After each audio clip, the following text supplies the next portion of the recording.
Everyone, তোমরা সবাই কেমন আছো? আশা করি ঠান্ডাতে ভালোই আছো। আর এই যে ব্ল্যাঙ্কেটগুলো দেখছো, এইগুলো কিন্তু আমি হরিদ্বার থেকে এবছর কিনে এনেছি। ওই যে কেদারনাথ বেড়াতে গিয়েছিলাম।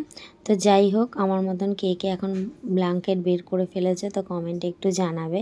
তো খাওয়া দাওয়া হয়ে গেছিলো, হয়ে এরপর আমি ছাদে গিয়েছিলাম। এই যে গাছগুলোতে এত মাটিগুলোতে শ্যাওলা পড়ে গেছে, মানে কি বলবো। টবগুলো পাল্টে দিলাম আর গোটা গাছগুলো পরিষ্কার করে দিলাম, মানে মাটিগুলোকে পরিষ্কার করে অন্য টবে লাগালাম। কারণ যতই হোক গাছগুলোকেও তো ঠিকঠাক করে রাখতে হবে। আর আমার খুব গাছ ভালো লাগে, জানো তো। আর তারপরে আমি গাছ টাছগুলো লাগিয়ে নিচে আসলাম। বরমশাই বলল তোমার জন্য একটা গিফট এসছে। তাই আমি বললাম কী গিফট? বলে এই যে মিশো থেকে তোমার সাজগোজ এসছে।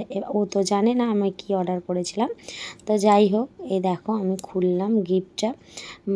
এত সুন্দর পার্সেলটা এসেছে, মানে প্যাকিংটা তো তোমরা জানো মিশোর প্যাকিং ভালোই।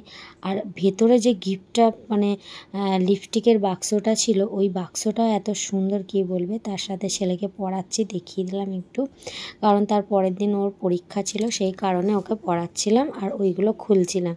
তো লিপস্টিকগুলো এত সুন্দর এসেছে, ভাবতে পারিনি যে মিশো থেকে এত সুন্দর লিপস্টিকগুলো আসবে। আর এখন মিশোর ডেলিভারিও ভালো দিচ্ছে আর জিনিসগুলোও ভালো দিচ্ছে। তো যাই হোক, দেখো তোমাদেরকে দেখালাম।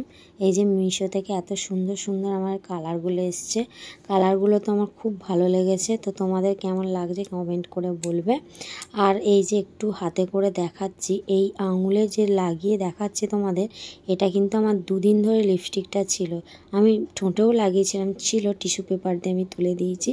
তো এখানে আমি একটা প্যালেট কিনেছিলাম, তো ওটাও তোমাদের দেখিয়ে দিলাম, কারণ ওটা একসাথেই অর্ডার দিয়েছিলাম, আলাদা আলাদাভাবে এসছে। আর এইগুলো আমি খুব কম লাগাই, আর যদি মেয়ে লাগায় সেই কারণে আমি কিনে রেখেছি। তো যাই হোক, দুটো জিনিসই এত সুন্দর এসছে, তোমাদের কি বলবো। আর খুব পছন্দ হয়েছে, তো বাড়ির সবারই পছন্দ হয়েছে। তো যাই হোক, এখানে ভিডিওটা শেষ করলাম। ভালো লাগলে লাইক, কমেন্ট, শেয়ার, সাবস্ক্রাইব করে দেবে।